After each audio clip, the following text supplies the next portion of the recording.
Hello there guys, welcome back to another C# tutorial. In the previous video we talked a little bit about databases. Today we're gonna continue doing that and understand a little bit more about them. Okay, so here things will be a little bit more practical. We're gonna add a new project. It's gonna be Windows Phones application. I'm gonna hit OK. Okay. And when this one appears, this is a normal Windows application but without any database. So now we're going to add one. So I'm going to right click here, I'm going to select add, and I will select a new item. From the list I will choose data and select service-based database. This means I am adding a database. It's called database1.mdf. I can change this into, let's say, test.mdf. I'm gonna hit add, and I will wait a few seconds, and I'm gonna end up with this one. I'll double click this, and as you can see here, I switch the view directly into Server Explorer. This window shows all the servers or the machines that you are connected to. Okay, let me shut the phone off. I don't want it to keep giving noises. Okay, sorry about that. Anyway, so now this one, as I said before, shows me all the available databases that I can connect to. In this case, I have one database. It's called test.mdf. If I open this one, I see there are a number of things that are available in the database, such as tables, view, etc. The most important thing is tables and views. If I double click tables, I see nothing because this is an empty database file. It contains nothing at all. So the first thing I'm going to do is add a table. So how do I add a table? Well, you could use right click and select the add a new query item or menu item, and Visual Studio is going to create something like this for you. Okay, up here is going to display things in the designer, and down here is an SQL statement. If you remember from previous video, SQL stands for Structured Query Language. It's like a small program that tells the database what to do. So here it's very easy. Create table dbo dot. I'm going to change this from table into people, and the people table consists of a number of things. Instead of ID, I'm going to change this into person ID. It's gonna consist of a data type that is an integer, and it cannot be null, and it's a primary key. We'll cover the null and primary key later on. Basically, null means the value could be missing. Okay. Also, we have person name. This is going to be an varchar of, let's say, 100, for example. Okay, and also not null. And varchar stands for character varying string. So in C you have the value of string, and the database you have varchar. Okay. Okay, and maybe we have person age. There we go. There's going to be int and also not null. Okay, so I want all the values to be present. Okay, if you look here, you see the values, so you can write things in here. Okay, and you see Visual Studio is going to create the statement for you. But anyway, I don't want this to happen. I want to write it myself. No problem. If you use the designer or write things here, there is no problem. It will work for you. Okay. Now, after writing this, what do? You just click update, and it's gonna tell you that's gonna create a table called people. I'm gonna say update the database. Now, if I refresh this one, Okay, I see there's a people table. Right click that and go into show table data. As you can see here, and now you see there's this row with all null, null, null. It means this row is empty, it contains nothing. So the first person, I'm going to call him Smith, age 30. The second person is going to be Todd, 22. Second person, the third one, Linda, maybe 19, whatever. Okay, so now I have information in this table. Very easy, very straightforward. Okay, so just for us to see things very quickly, you might want to add things here. So I'll go to project and I will select add a new data source. I will explain about data sources later on. I'm going to select database. I'm going to say data set. I'm going to choose the this one, right? And I'm going to say, okay, let me see just a few seconds here. Yeah, I'm going to say next. I will use the default connection string. Don't worry about all of this. I'll be covering this later on.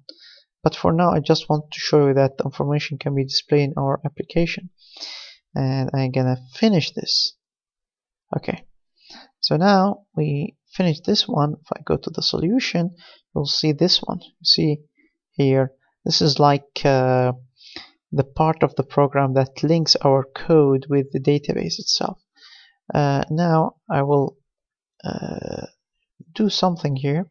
I'll go to view the toolbars and select let's see, was it here in toolbar?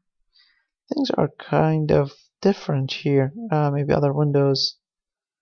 Data sources, yes, data sources.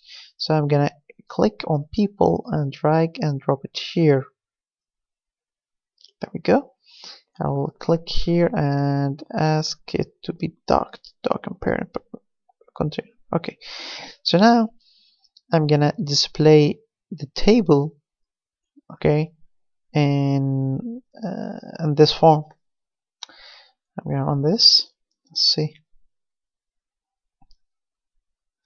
And what do you see here? You see a window with the information, right?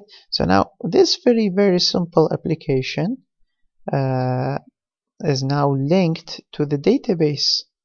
Okay, the information here is coming from the database file that we just created. Okay, and we can change stuff here. Smithy, I'm gonna put a Y there, and I'm gonna hit save. Okay, I'm gonna close this one. Okay, I will go to where's that? This is database, no. Solution Explorer, no. Where's the Server Explorer? This Server Explorer. Right click on people and ask it to show data table. This Smith, yeah. And the reason this one is different is because it's working or getting, it's saving data in a different table. I'll cover this later on. Anyway, but for now, what we have seen so far is how we can add a database to our application, database file, and how we can create a single table. Okay, so now let's try to think again about or have another look at what we have done in a little detail. Okay, so here I'm going to say add a new table. So when we said add a new table, what do we have? We have this statement create table. You have DBO. For now you can ignore this part. This one could represent the database in your case, or yeah, it could represent schema, for example. And later, after that, you get to specify the table name. So here we are going to say salary. Okay, so here you specify the name. Okay, next you need to specify the columns. So the way you specify columns is by mentioning the column name followed by the data type. Okay, this part is optional, the rest is optional. So ID integer, let's say money is big int, for example, and so on. So the rule is when you mention or add a column, you specify the name followed by the data type, or if you're using the designer, you put the name here, you select the data type here. Okay, and there are a number of other options, but usually what you need to add is something called a primary key.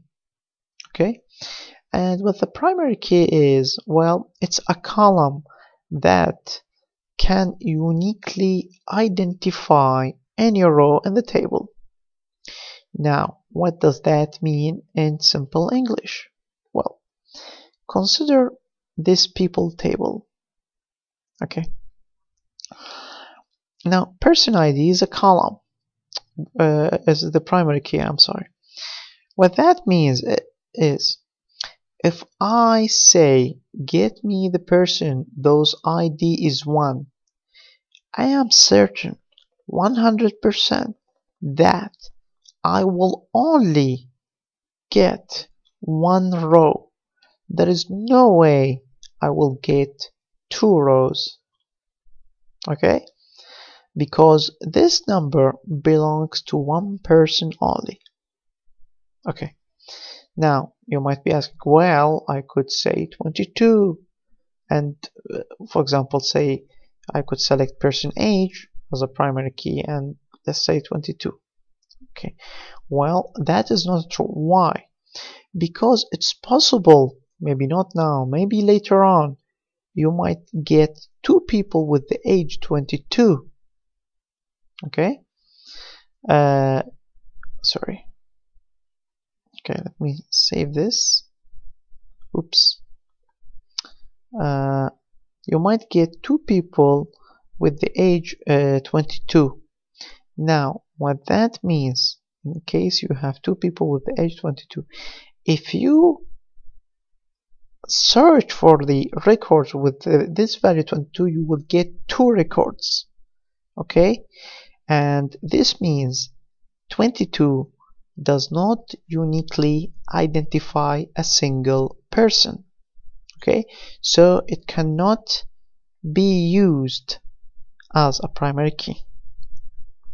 Now let's say I add another column that is identification or ID number or social security number.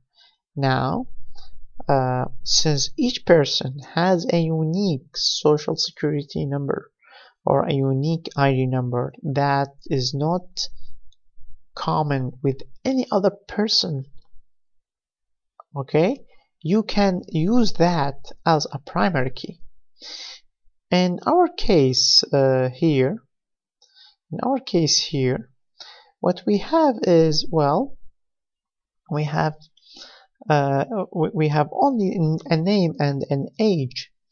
The name cannot be considered a primary key because 2 people might have the same name. Okay, the age cannot be considered a primary key because 2 people could have the same age. Now we need something that help us identify or uniquely identify every person. So we created our own primary key column. In this case, it's a person ID. And we made sure that every person will have a unique number. Now, how do you assign these numbers?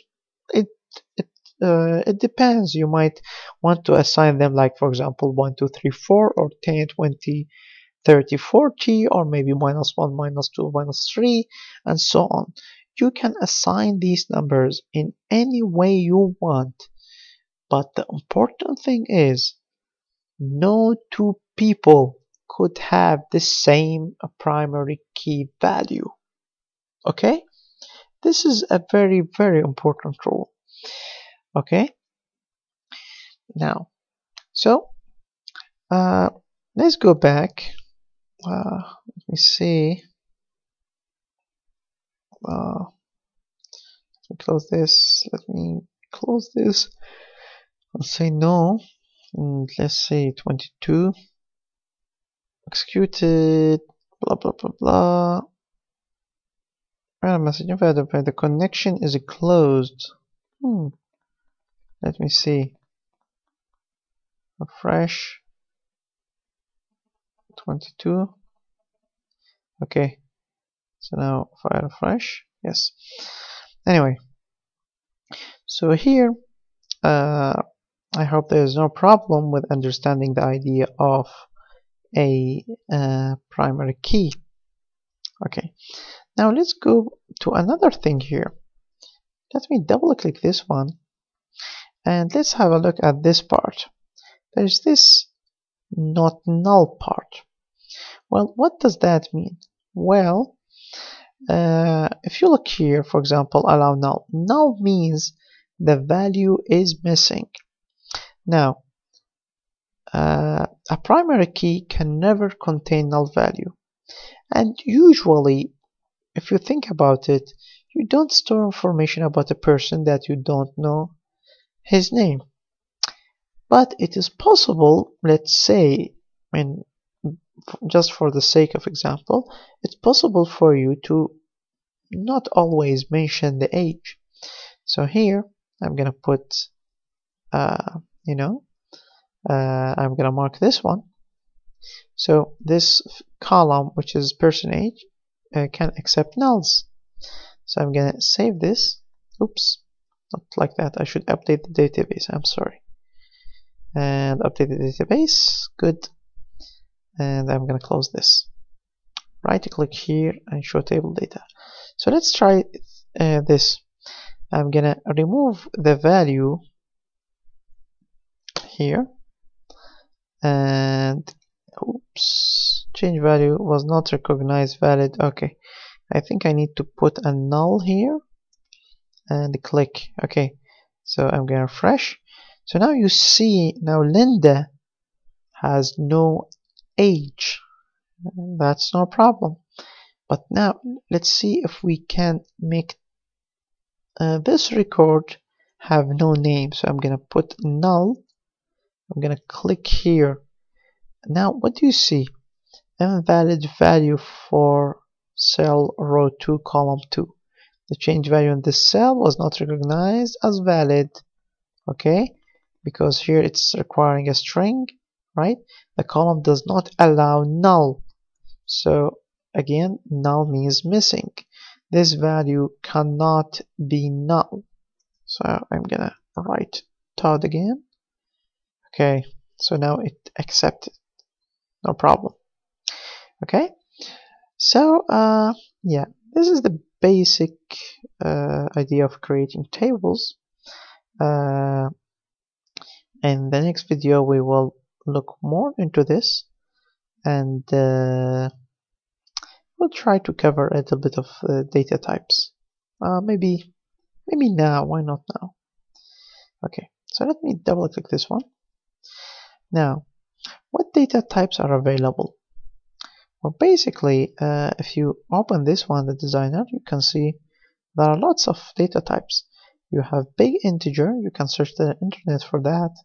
You have binary, okay, you have bit, character, you have date, date time, you have float, you can store images, you can store integer values, you can store money for decimal values, okay, you can store Unicode characters, you can store numbers with special bytes, and also you can specify precisions here. You can store character varying or variable length strings. Okay, you can yeah, you have so many data types that you could use. Okay, so you can search the net for these, and some of them maybe multiple data types can be mapped into C# data type. Okay, so you need to select the appropriate one. You cannot choose, for example, here for person name, you cannot choose an integer, and on C# you want to store a string in here. Okay, so you just need to know or read about them in the net, and that will help you out. I think that will be enough for today about adding a database and creating a table. Hopefully in the next video we will be covering a little bit about how to query the table, and later on how to update and delete from that. And later on we will see how we will be able to perform this from our application. Hope this video wasn't difficult, hope it wasn't boring for you guys. Thanks for watching and have a wonderful day. Bye bye.